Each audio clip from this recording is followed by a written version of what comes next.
Hello साथियों, कैसे हैं आप सब। आशा करते हैं आप सभी अच्छे होंगे, मैं भी अच्छा हूं। तो आज भी जो है एक महत्वपूर्ण क्वेश्चन, जैसे हर क्लास में मैं न्यूमेरिकल करवा रहा हूं क्लास 12 की फिजिक्स का जो है स्पेशल। तो आज भी उसी सिलसिले को आगे बढ़ाते हुए एक क्वेश्चन लेकर आया हूँ। 1.17 क्वेश्चन जो 1.17 क्वेश्चन जो है फिजिक्स का, उसके विषय में आज हम लोग बात करेंगे। तो चलिए हम लोग बात करते हैं, क्वेश्चन को समझते हैं। ये छोटा सा क्वेश्चन है, कंसेप्ट बहुत जबरदस्त है। आप लोग गौर से इसको समझने की कोशिश कीजिएगा, क्योंकि आप लोग भी पढ़े हुए हैं, लेकिन आप लोग हमेशा ये कहते हैं कि न्यूमेरिकल्स जो है एक जो है बहुत हार्ड लगता है, समझ में नहीं आता है। तो हम मेरा कोशिश ये रहता है कि न्यूमेरिकल आप ऐसे पढ़ें, न्यूमेरिकल ऐसे पढ़ें कि आपको दिमाग में हमेशा के लिए छप जाए, किसी तरह की कोई समस्या जो है नहीं हो।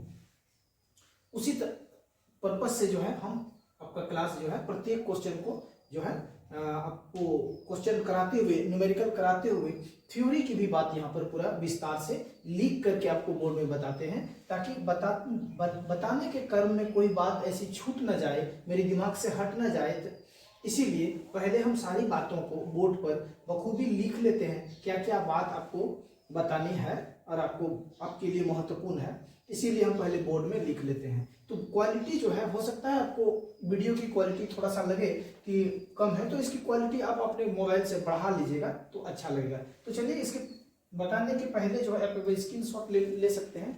चलिए, हाँ, तो चलिए आप लोग स्क्रीन शॉट ले लिए होंगे, तो क्वेश्चन पर हम लोग आगे बढ़ते हैं।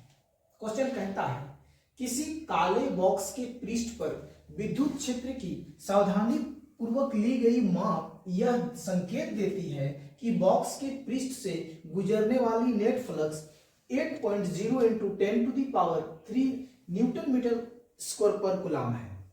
तो बॉक्स के भीतर नेट आवेश कितनी है, ए नंबर क्वेश्चन बोल रहा है। तो बॉक्स के भीतर नेट आवेश कितनी है। यदि बॉक्स के पृष्ठ, दूसरा नंबर बोल रहा है, यदि बॉक्स के पृष्ठ से नेट बहिर्मुखी फ्लक्स 0 है, तो क्या आप यह निष्कर्ष निकालेंगे कि बॉक्स के भीतर कोई आवेश नहीं है।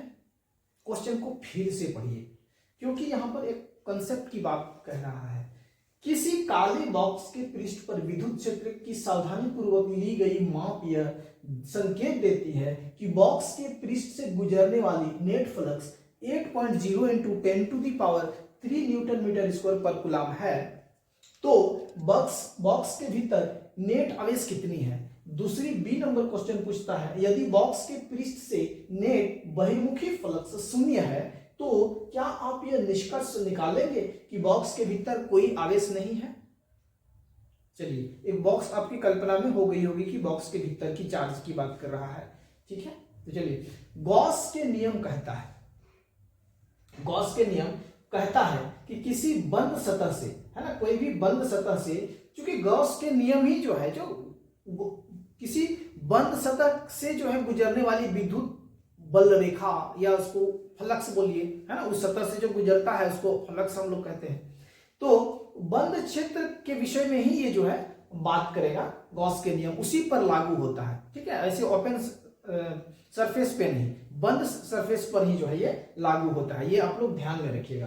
तो गॉस के नियम कहता है कि किसी बंद सतह से गुजरने वाली कुल विद्युत फ्लक्स उस सतह के अंदर मौजूद कुल आवेश के बराबर होता है। मतलब उसके गणितीय रूप को अगर देखोगे तो ये फ्लक्स बराबर नेट आवेश माने Q net equal to epsilon naught, मतलब ये इसका जो है गणितीय रूप है गॉस के नियम के। गॉस के नियम कहता है कि किसी बंद सतह से, कोई मान लिया ऐसे बंद सतह है, तो बंद सतह से गुजरने वाली फ्लक्स, जो भी इससे गुजरने वाली फ्लक्स है, उस सतह के अंदर मौजूद कुल आवेश के बराबर होता है। मतलब जितना आवेश उस बंद सतह के भीतर में रहेगा, उतना ही तीव्र गति से जो है, या उतना ही ज्यादा फ्लक्स निकलेगा। सीधी सी बात है, अगर बॉक्स के अंदर खाली है तो फ्लक्स निकलेगा ही नहीं। मतलब बॉक्स के अंदर नेट चार्ज अगर 0 है तो फ्लक्स 0 होगा। लेकिन फ्लक्स 0 यहां हम लोग समझते हैं इसको विस्तार से। यहां सेकंड नंबर क्वेश्चन बोल रहा है, यदि बॉक्स के पृष्ठ से नेट बहिर्मुखी फ्लक्स अगर 0 है, तो क्या आप यह निष्कर्ष निकालेंगे कि बॉक्स के भीतर कोई आवेश नहीं है। जी नहीं, आगे हम लोग बात करेंगे, पहले इसको समझ लीजिए। तो गॉस के नियम ये कह दिया। यहां पर हम बढ़िया से लिखे हैं कि यहां फ्लक्स बराबर इतना क्वेश्चन में दिया हुआ है, इसलिए उसी को एक बार लिख लिए हैं। इसको कुल इलेक्ट्रिक फ्लक्स है ये जो दिया हुआ है। एप्सिलॉन नॉट का वैल्यू ये जो है कांस्टेंट वैल्यू है, निर्वात में विद्युत स्थिरांक है, तो 8.85 इंटू 10⁻⁻12 न्यूटन मीटर स्क्वायर पर कूलम। और नेट आवेश है ना, क्यू नेट मतलब नेट आवेश, बॉक्स के अंदर कुल आवेश, यहाँ जो भी दिया गया है उसको हम यहाँ पे संक्षेप में लिख लिए हैं। तो इसका मतलब यह है कि अगर बॉक्स के अंदर कोई नेट आवेश है, अगर बॉक्स के अंदर कोई नेट आवेश है, मतलब नेट आवेश not equal to zero, net आवेश जीरो नहीं है, अगर बॉक्स के अंदर नेट आवेश जीरो रहता है तो वो अलग कंडीशन होता है, और अगर बॉक्स के अंदर चार्ज रहता है तो वो अलग कंडीशन होता है, उसी को हम लोग समझेंगे। तो यहाँ एन अगर कह रहा है, आप लोग समझिए, यही सब लिख करके इसीलिए रखे हैं ताकि आप लोग क्वेश्चन को लिख लीजिए, आगे न्यूमेरिकल में आपको भयंकर काम देगा। अगर बॉक्स के अंदर कोई नेट आवेश है, मतलब Q net not equal to zero, तो इससे निकलने वाले फ्लक्स कभी शून्य नहीं होगा। कहने का मतलब है बॉक्स के अंदर अगर आवेश है, चार्ज है, तो उससे निकलेगा ही ना विद्युत। अगर आवेश है तो विद्युत बल रेखा वहां से निकलेगा ही, विद्युत क्षेत्र बनेगा ही निश्चित रूप से। अगर वहां पर जीरो है तो विद्युत क्षेत्र बनेगा नहीं बनेगा। अगर बॉक्स के अंदर कोई आवेश नहीं है तो विद्युत क्षेत्र भी निकलेगा नहीं, मतलब फ्लक्स निकलेगा ही नहीं। समझ जाइए कि अगर हवा बह रही है, आप खड़े हैं यहाँ पर है ना, और हवा बह रही है तो आपकी खिड़की से हवा तो घुसेगी ही ना। अगर हवा ही नहीं है तो खिड़की से क्या घुसेगी, कुछ नहीं घुसेगी। तो सेम टू सेम अगर आप गुब्बारा को तुलना कीजिएगा तो गुब्बारा में देखिएगा, गुब्बारा में हवा है, तो अगर गुब्बारे से हवा निकल रही है मतलब बलून के भीतर आवेश है, मतलब हवा है, हवा इसीलिए निकल रही है, तो जितना हवा है उतना ही निकल रही है ना। जितना बलून के भीतर में हवा है उतना ही हवा निकलेगी ना, मतलब जितना चार्ज अंदर में है उसी के समान ही ना। गॉस के नियम ही वही बता रहा है कि बैलून से अगर हवा निकल रहा है बलून से, तो मतलब जितना हवा बलून के भीतर में है उतना ही बलून से हवा निकल रही है, वो बराबर है। आप लोग समझ पा रहे होंगे शायद। तो बस एक नंबर यही कर रहा है, अगर बॉक्स के भीतर कोई नेट आवेश है तो इससे निकलने वाली फ्लक्स कभी जीरो नहीं होगा। अगर दूसरा नंबर, अगर बॉक्स के अंदर कोई नेट आवेश नहीं है, मतलब नेट आवेश बराबर जीरो, अगर कोई आवेश नहीं है तो कुल फ्लक्स शून्य हो सकता है, लेकिन जरूरी नहीं कि चारों ओर के विद्युत क्षेत्र भी शून्य हो जाए। कहने का ये मतलब यही है। तो आप लोग ये समझ गए, इसको हम सेकंड क्वेश्चन में अच्छे से समझाएंगे। देखिए अब इसको जो है इस सूत्र में यहाँ पे निकाल दिए हैं, तो आपका एनसीईआरटी जो है ए नंबर, बॉक्स के भीतर नेट आवेश कितना है, तो बॉक्स के भीतर हम लोग नेट आवेश, इसी पर जो है नेट आवेश चूंकि क्वेश्चन में दिया हुआ था तो इसी सूत्र में बैठा करके नेट आवेश लगा दिए हैं, और ये एप्सिलॉन नॉट का जो है वैल्यू है उसको लगा दिए हैं और मल्टीप्लिकेशन कर दिए हैं, तो ये आ गया।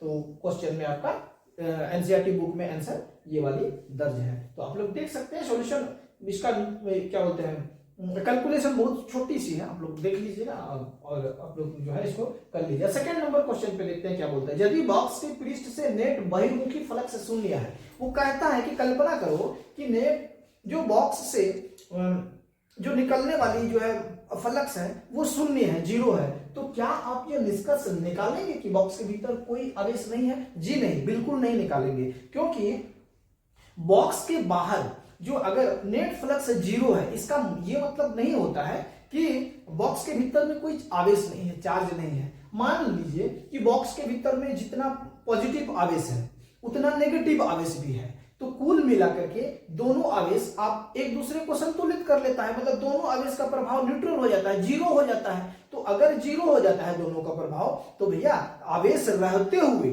फ्लक्स नहीं निकलेगा ना। फ्लक्स कैसे निकलेगा? नहीं निकलेगा, क्योंकि यहां भी अगर वहां पे प्लस और माइनस करने का मतलब है सेम मात्रा में सेम आवेश जो है इतना कूलम, मतलब 0.5 कूलम प्लस आवेश है, 0.5 कूलम माइनस आवेश भी है, दोनों आवेश है, तो भैया वो दोनों न्यूट्रल कर देगा ना एक दूसरे को, उसका प्रभाव न्यूट्रल हो जाएगा। इसका ये मतलब नहीं कि भीतर में आवेश नहीं है, चार्ज तो होगा, है ही, निश्चित रूप से कुल चार्ज तो है ही, लेकिन उससे क्योंकि उसका प्रभाव नेट जीरो हो गया तो जो है वहां से निकलेगा भी फ्लक्स जीरो, है ना।